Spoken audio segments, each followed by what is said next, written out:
Hey everyone, welcome to this channel. आज बात करेंगे रणवीर सिंह और डॉन 3 से जुड़ी उस बड़ी कंट्रोवर्सी की जिसने पूरे बॉलीवुड में हलचल मचा दी है। आखिर फरहान अख्तर रणवीर सिंह से 45 करोड़ रुपए क्यों मांग रहे हैं और FWICE ने ऐसा बड़ा कदम क्यों उठा लिया कि उनके यूनियन से जुड़े स्पॉट बॉयज और टेक्नीशियंस रणवीर के साथ काम नहीं करेंगे। चलिए पूरी कहानी टाइमलाइन के साथ समझते हैं। तो ये पूरा मामला डॉन 3 से जुड़ा हुआ है। डॉन और डॉन 2 रिलीज हुए काफ़ी साल हो चुके हैं।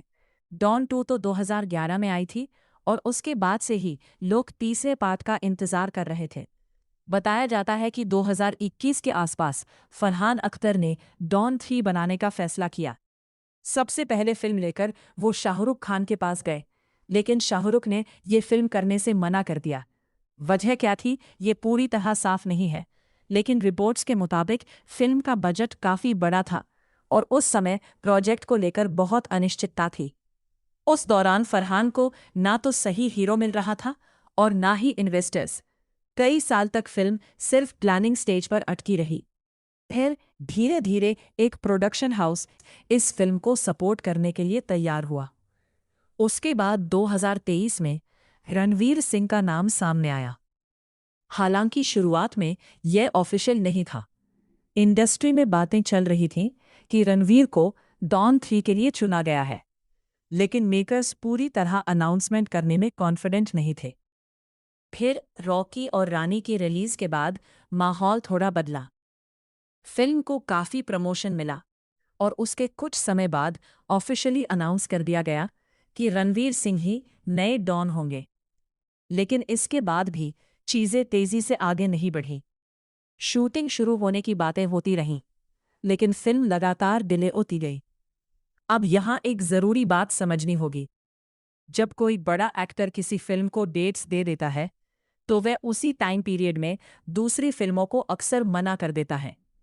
यानी अगर डॉन 3 के लिए कमिटमेंट था, तो रणवीर दूसरी बड़ी फिल्मों को तुरंत हाँ नहीं बोल सकते थे। इसी बीच 2024 में आदित्य धर की फिल्म धुरंधर रणवीर के पास आई।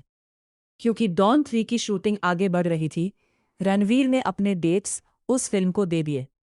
रिपोर्ट्स के मुताबिक धुरंधर का बजट भी धीरे धीरे बढ़ता गया। यहाँ तक कहा गया कि कुछ समय के लिए फंडिंग की दिक्कतें भी आई थीं।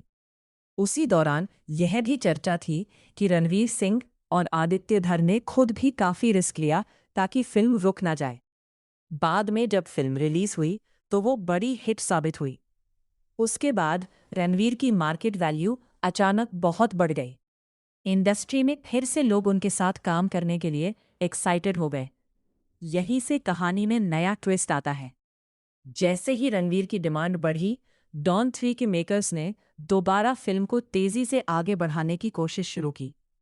लेकिन रणवीर की तरफ से भी अब चीज़ें पहले जैसी नहीं थीं।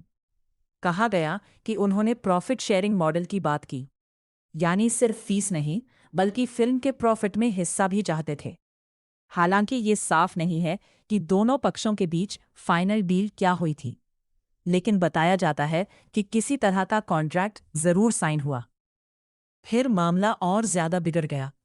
रिपोर्ट्स के अनुसार फिल्म की शूटिंग 2026 में शुरू होने वाली थी। लोकेशंस, ट्रैवल और स्टाफ की तैयारियां भी की जा चुकी थीं।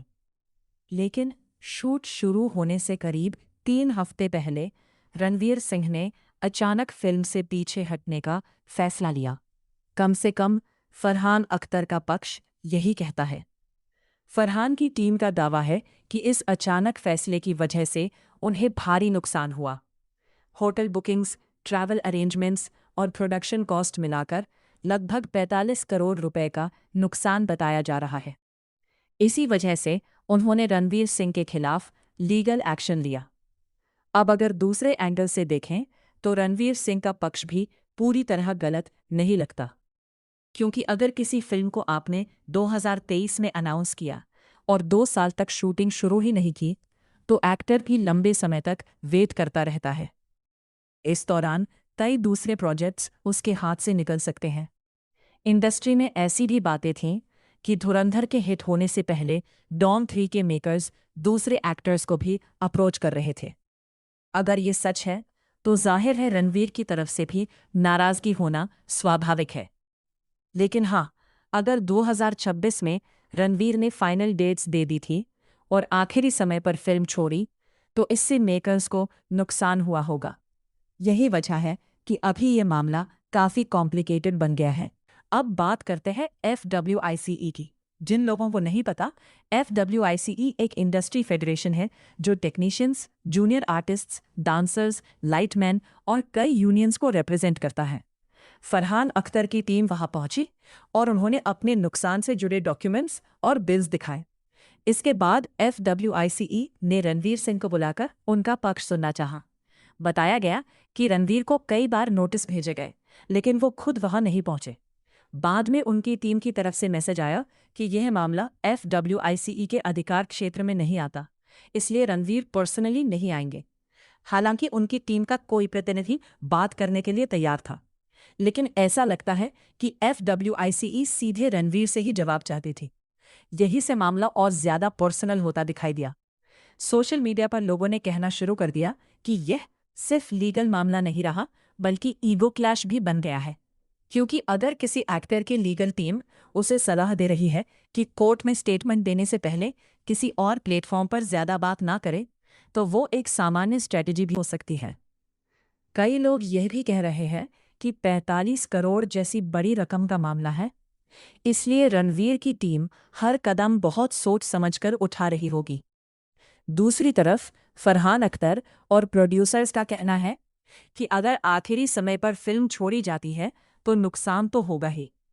फिलहाल सच्चाई पूरी तरह तभी सामने आएगी जब कोर्ट में दोनों पक्ष अपनी बात रखेंगे। अभी तक रणवीर सिंह की तरफ से कोई डिटेल्ड ऑफिशियल स्टेटमेंट सामने नहीं आया है, इसलिए पूरी कहानी का सिर्फ एक हिस्सा ही पब्लिक के सामने है। तो इस पूरे विवाद पर आपकी क्या राय है? क्या रणवीर सिंह के साथ गलत हुआ क्योंकि फिल्म सालों तक डिले होती रही, या फिर आखिरी समय पर पीछे हटना गलत था? कमेंट करके ज़रूर बताइए। अगर वीडियो पसंद आई हो तो लाइक और शेयर करें, और बॉलीवुड की ऐसी ही अपडेट्स के लिए चैनल को सब्सक्राइब करना मत भूलिए। Thank you.